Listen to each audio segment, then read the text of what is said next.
It's okay students, today's topic is preamble of Constitution of India. Means आज का topic है भारतीय संविधान की प्रस्तावना। तो भारतीय संविधान की प्रस्तावना UPSC examinations point of view से कितनी इंपॉर्टेंट है, आज हम इस पर चर्चा करेंगे। सेकेंड थिंग इज दिस कि प्रियम्बल क्यों इंपॉर्टेंट है कॉन्स्टिट्यूशंस में, and what is preamble, whether the preamble of Constitution of India is part of Constitution or not, means जो भारतीय संविधान की प्रस्तावना है ये संविधान का पार्ट है या नहीं है। और दूसरी चीज ये है कि भारतीय संविधान को समझने के लिए यदि कोई भी विद्यार्थी सिर्फ मन से, हृदय से, वचन से सिर्फ इसकी प्रस्तावना को समझ ले तो मैं ऐसा मानता हूं कि वो कम से कम 50% कॉन्स्टिट्यूशन ऑफ इंडिया को जान जाएगा। Is that clear? Even then it might be possible कि वो 50%, मोर देन 50% भी भारतीय संविधान को समझने लगेगा। तो इतना हॉट टॉपिक है आज का कि हमारे भारत के संविधान के में जो भारत का इतना डिटेल्ड कॉन्स्टिट्यूशंस है, जो कि 22 पार्ट्स में 395 प्लस जो है आर्टिकल्स में और 12 शेड्यूल्स में जो कि डिवाइडेड है, उस पूरे संविधान की बैकबोन है एक तरह से प्रियम्बल। आमतौर पर लोग जो है कोई भी किताब लेकर आते हैं, नॉवेल्स पढ़ते हैं या किसी भी सब्जेक्ट्स की बुक पढ़ते हैं, तो almost students preamble of that book avoid करते हैं। कोई भी व्यक्ति, कोई भी स्टूडेंट ऑलमोस्ट प्रियम्बल नहीं पढ़ते हैं। लेकिन हम आपको कॉन्स्टिट्यूशन ऑफ इंडिया के प्रियम्बल को डिस्कस करने जा रहे हैं। प्रियम्बल से किस तरह के क्वेश्चंस बनते हैं। क्वेश्चन ये बनता है कि क्या भारत के संविधान की प्रस्तावना में भी संशोधन किया जा सकता है या नहीं किया जा सकता है। तो आपकी जानकारी के लिए बता दूं, ऑफ कोर्स किया जा सकता है, क्योंकि प्रस्तावना भी संविधान का पार्ट है। राइट? प्रस्तावना भी भारत के संविधान का हिस्सा है। एक पॉइंट। Is that clear? क्योंकि ये क्वेश्चंस बनता है, whether the preamble of constitution of India can be amended और not. Of course can be amended because of it is part of और it is integrated part of constitution of India. ये भारतीय संविधान संविधान का एक अभिन्न अंग है, इसलिए इसमें भी संशोधन किया जा सकता है। तो बाय द वे ये जो टॉपिक है बड़ा लेंदी टॉपिक है, लेकिन हम इस टॉपिक को बड़ा ही कंसाइज करके आज आपको बताने वाले हैं। आई थिंक प्रियम्बल को बहुत ही कंसाइज तरीके से और ट्रिक के तरीके से, बाय द ट्रिक आपको समझाने वाले हैं, ताकि प्रियम्बल बहुत अच्छे तरीके से आपको समझ में आए। तो प्रियम्बल को समझने के लिए हम इसके कीवर्ड्स पर फोकस करते हैं, और कीवर्ड्स को याद रखने के लिए हम क्या करते हैं, इसमें हमने कुछ एक ट्रिक अप्लाई करते हैं। फर्स्ट आपको याद रखना है SSS, राइट? फिर आपको याद रखना है डॉक्टर, SSS डॉक्टर, राइट? ये कीवर्ड आपको याद रखेंगे। फिर आपको रखना है, जो कि ना पढ़ सके ऐसा एक लेटर, JELF,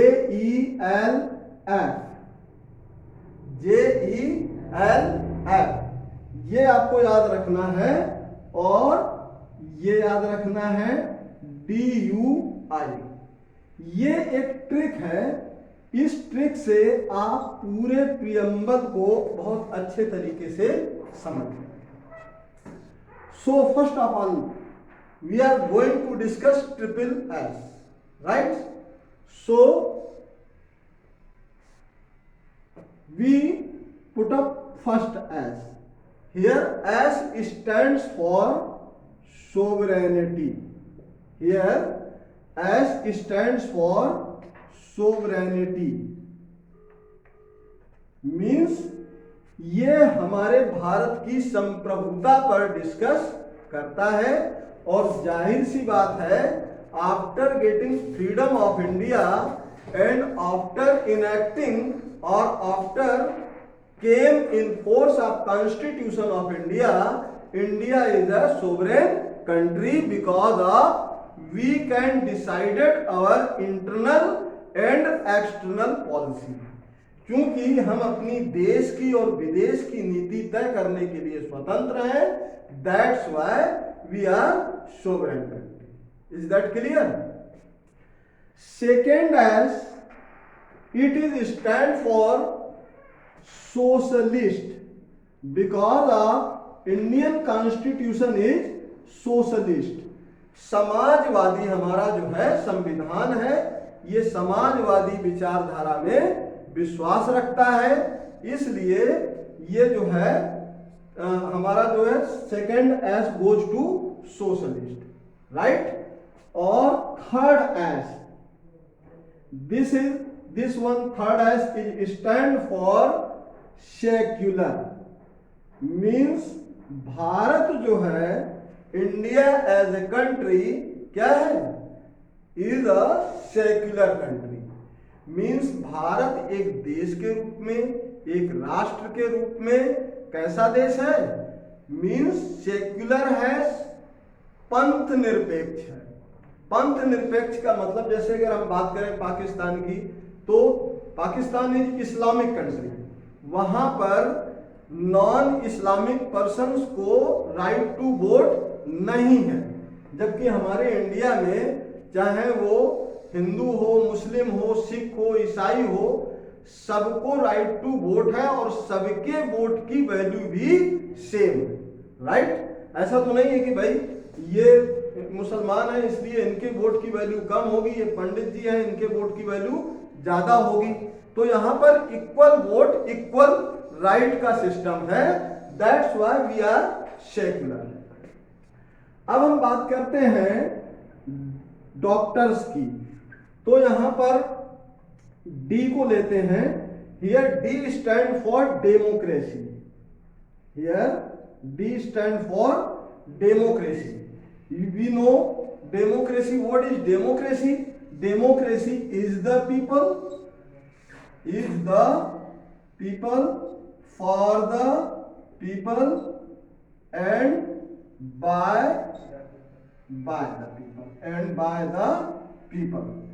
ये जो है हमारे डेमोक्रेसी की परिभाषा है। लोकतंत्र जनता के लिए है, जनता के द्वारा जनता के लिए। Is that clear? यहां पर हम एक बात थोड़ा सा बताना भूल गए थे कि ये जो सोवरेनिटी वर्ड है, ये तो हमारे कॉन्स्टिट्यूशंस में तब से है जब हमारा संविधान इन्फोर्स हुआ था, राइट। लेकिन ये सोशलिस्ट एंड सेक्युलर वर्ड ये 42nd अमेंडमेंट के बाद कब जोड़े गए थे? 42nd अमेंडमेंट के बाद इनको हमारे कॉन्स्टिट्यूशन में ऐड किया गया था, राइट। मींस 42वें संशोधन के बाद। यद्यपि ऐसा नहीं है कि 42nd अमेंडमेंट हमारा हुआ था 1976 में, इसका मतलब ये नहीं कि 1976 से पहले हम लोग सेक्युलर नहीं थे, वी वर सेक्युलर। इसका मतलब ये नहीं कि before 1976 we were not socialist. Yes, we were socialist. ऐसा नहीं है कि हम सोशलिस्ट नहीं थे, क्योंकि हमारी जो विचारधारा है, आइडियोलॉजी है कॉन्स्टिट्यूशन की, वो सोशलिस्ट अप्रोच रही है, हमेशा समाजवादी अप्रोच रही है। और समाजवादी अप्रोच में क्या होता है ये हमने आपको बता ही दिया था, एक बार पहले भी पूर्व में भी चर्चा किया था कि समाजवादी जो विचारधारा है एक प्रक्रिया है, और कम्युनिज्म क्या है? ये एक इवेंट की तरह काम करता है, जिस पर हम कभी डिस्कस करेंगे जब हम डिफरेंसेस बताएंगे कि socialist versus communist, socialist versus capitalist, right. इन पर जब हम जिक्र करेंगे तो हम इसके बारे में डिस्कस करेंगे। तो यहां पर आपने जो है डी तक पढ़ लिया है। अब हम बात करते हैं आर की। So once again here R stands for republic. So what do you mean by the republic? Republic से क्या मतलब है? जबकि डेमोक्रेसी का मतलब क्या होता है? लोकतंत्र। रिपब्लिक को अगर हम हिंदी में कहेंगे तो गणतंत्र। तो what do you mean by the Republic and what do you mean by the democracy? दोनों में, लोकतंत्र में और गणतंत्र में, दोनों में अंतर क्या है बेसिकली? तो लोकतंत्र की जब हम बात करते हैं तो जनता के द्वारा जनता के राज की बात करते हैं। रिपब्लिक की जब हम बात करते हैं तो रिपब्लिक में हम हेड ऑफ इंडिया पर डिस्कस करते हैं, जो कि नॉट बाय हेरिडिटी। हेरिडिटी यहां पर कुछ नहीं है। ऐसा नहीं है कि राष्ट्रपति का बेटा अगेन राष्ट्रपति होगा। Because of we are practicing or we are getting exercise in parliamentary form of government। हम पार्लियामेंट्री फॉर्म ऑफ गवर्नमेंट में प्रैक्टिस करते हैं और हमारे यहाँ का जो हेड ऑफ इंडिया होता है, right, head of India is also elected. तो that's why we can say that we have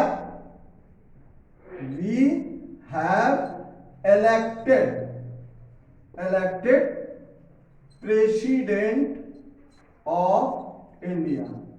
हम भारत में इलेक्टेड मींस चुनाव किया हुआ राष्ट्रपति रखते हैं। हमारे यहां जो राष्ट्रपति का भी चुनाव होता है, और हम कभी जब राष्ट्रपति के बारे में चर्चा करेंगे तो हम बताएंगे कि भारत के राष्ट्रपति president of India under article 52 हम कभी डिस्कस करेंगे, जिसमें हम इलेक्टोरल कॉलेज मींस निर्वाचन मंडल और राष्ट्रपति के चुनाव के बारे में भी डिस्कस करेंगे, राइट।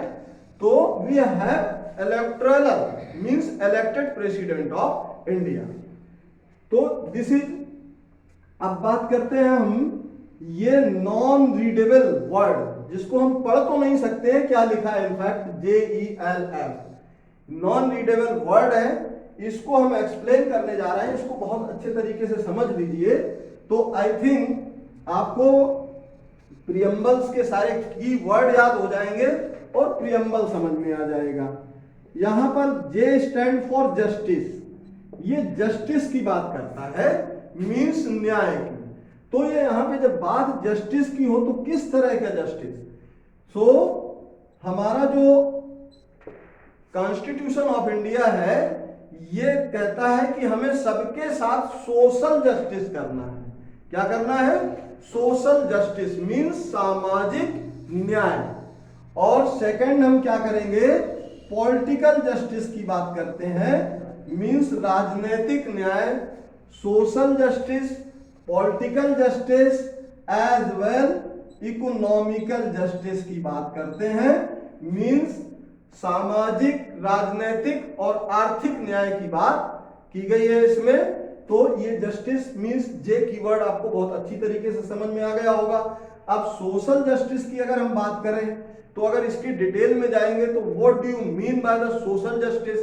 मींस सामाजिक न्याय क्या है?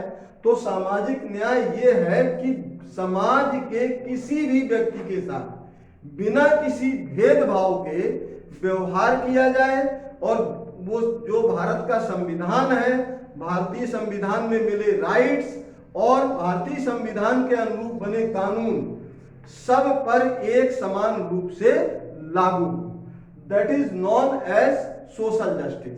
सोशल जस्टिस में जैसे कि जस्ट सपोज एक यहाँ पर यादव जी है, एक मुल्ला जी है, एक पंडित जी है। अब सोशल जस्टिस में हम ये कहें because of you are Pandit ji that's why you are provided some special privileges, आपको कुछ स्पेशल प्रिविलेजेस दिए जाते हैं लॉ में। तो लॉ में ऐसा कोई प्रोविजन नहीं है कि पंडित जी होने के नाते हम उनको कुछ विशेष सुविधाएं दें, ऐसा कोई प्रोविजन नहीं है, न किसी पंडित जी के लिए, न किसी मुल्ला जी के लिए, न किसी और के लिए। Is that clear? तो दैट इज कॉल्ड सोशल।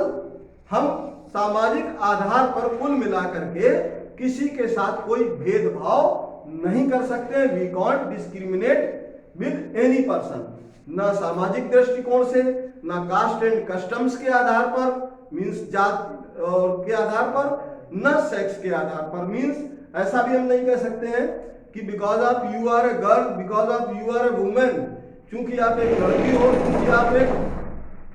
चूंकि आप एक लड़की हो, चूंकि आप एक औरत हो, इसलिए हम आपके साथ आप ये काम नहीं कर सकते। राइट, मतलब कहीं पर कोई किसी भी तरह का हम उस पर जो है बंधन क्रिएट नहीं कर सकते। Is that clear? अब बात करते हैं पॉलिटिकल जस्टिस की। तो पॉलिटिकल जस्टिस में भी ये भी यहाँ पे सभी के साथ एक समान रूप से लागू होता है, चाहे वो कोई भी हो, किसी भी कास्ट से हो, कस्टम से हो, किसी भी रेसेस से हो, या किसी भी धर्म को मानने वाला हो, पंथ को मानने वाला हो, स्त्री हो, पुरुष हो, गोरा हो, काला हो। अगर किसी को चुनाव लड़ना है तो क्या हम मना कर देंगे उसको? बस वो इलेक्शन क्राइटेरिया, इलेक्शन एलिजिबिलिटी को क्वालिफाई करता हो, इलेक्शन फाइट कर सकता है। मींस एक गांव के प्रधान से लेकर के और भारत के राष्ट्रपति तक का चुनाव लड़ सकता है, बस इलेक्शन एलिजिबिलिटीज और उस क्राइटेरिया को क्वालिफाई करता हो। सेम इकोनॉमिकल जस्टिस की बात अगर हम करें तो इक्वल वर्क इक्वल पे की बात करता है। इक्वल वर्क इक्वल पे का मतलब होता है एक समान अगर हम काम कर रहे हैं तो हमें समान वेतन भी मिलना चाहिए। वो किसी भी जाति, धर्म, इन तमाम चीजों से ऊपर सिर्फ ऐसा नहीं कह सकते because of you are a girl इसलिए आप एक क्लर्क को वेतन दे रहे हो, पुरुष क्लर्क को 15,000, राइट, और एक लड़की इसी पोस्ट पर बैठ जाए तो आप उससे कहो कि भाई चूंकि आप एक लड़की हो इसलिए आपको 10,000 रुपए दिए जाएंगे इसी काम को करने के लिए। तो ये भेदभाव हम नहीं करते हैं, तो ये कहलाता है आपका economical justice. Is that clear? I think बहुत अच्छे तरीके से समझ में आ गया होगा कि हम किसी भी के साथ किसी भी तरह का कोई भेदभाव नहीं कर सकते हैं। राइट, अब बात आती है जे के बाद किसकी बारी है? ई की। तो यहां पर वही इकोनॉमिकल, तो ये हमने हालांकि वहीं पर क्लियर कर दिया था जस्टिस ही जब पढ़ा रहे थे, तो हम we talk in term of economical justice की भी डिस्कस करते हैं। L stand for liberty.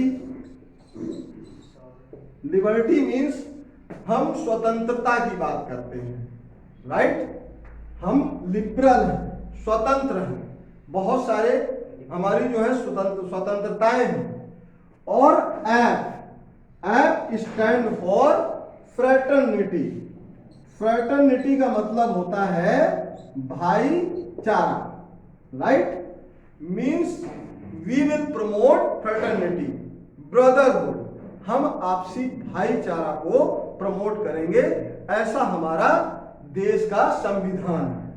अब यहां पर एक कीवर्ड और रह गया है, क्या? You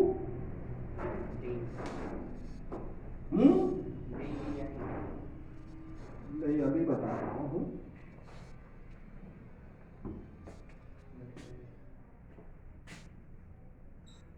DUI, right.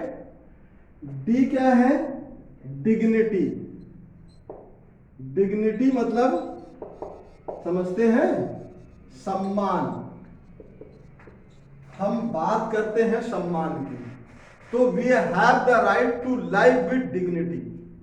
We have the right to live with dignity, not only live with dignity, even we have the right to die with dignity. हमारे कुछ अधिकार हैं कि हम सम्मान के साथ जीने का अधिकार रखते हैं, और सिर्फ सम्मान के साथ जीने का ही नहीं बल्कि जीने के साथ साथ सम्मान के साथ मरने का भी अधिकार रखते हैं। और जब हम डिग्निटी की बात करेंगे तो सिर्फ अपने राइट्स की ही बात नहीं करनी है, हमें यहां पर देश के भी सम्मान की बात करनी है, राइट। तो क्योंकि इसी देश के संविधान ने हमें क्या राइट दिया है right to live with dignity, सम्मान के साथ जीने का अधिकार दिया है। As well right to die with dignity mean सम्मान के साथ मरने का भी अधिकार दिया है। अब बात आती है कि सर, आप पूछोगे कि सर सम्मान के साथ चलो जीना तो समझ में आता है, लेकिन सम्मान के साथ मरना कैसे होता है, राइट? तो हम आपको एक बात बताते हैं, हमारे भारतीय संविधान के पार्ट 3 में, भारतीय संविधान के पार्ट 3 में क्या डिस्कस है? फंडामेंटल राइट्स मीन्स मौलिक अधिकार। तो आर्टिकल 21 है हमारे फंडामेंटल राइट्स का, आर्टिकल 21 है, 21 है, जो हमें यह अधिकार देता है कि हम सम्मान के साथ जी सकें और सम्मान के साथ मर सकें। तो सम्मान के साथ जीना क्या होता है कि भाई आप कोई सम्मानित कार्य कर रहे हैं तो सम्मान के साथ जीना है। जैसे कोई मेडिकल प्रैक्टिस कर रहा है, एक अच्छी लाइफ एंजॉय कर रहा है, कोई इंजीनियर है, कोई डॉक्टर है, कोई अपना ट्रेडर्स है, कोई बड़ा बिजनेस करता है, कोई छोटा बिजनेस करता है, कोई मजदूरी करता है। तो चाहे हमारे देश में मजदूर ही क्यों ना हो, हमारे देश का संविधान ये कहता है कि सम्मान के साथ उसे भी जीने का अधिकार है, अगर वो कोई इलीगल काम नहीं कर रहा है, अगर कोई वो चोरी नहीं कर रहा है, या कोई ऐसा काम नहीं कर रहा है जिससे सामाजिक ढांचा बिगड़ता हो या समाज में अराजकता फैलती हो, तो उस व्यक्ति को भी सम्मान के साथ जीने का अधिकार है। ये तो हो गई right to life with dignity. अब बात आती है right to die with dignity mean सम्मान के साथ मरने का क्या मतलब होता है?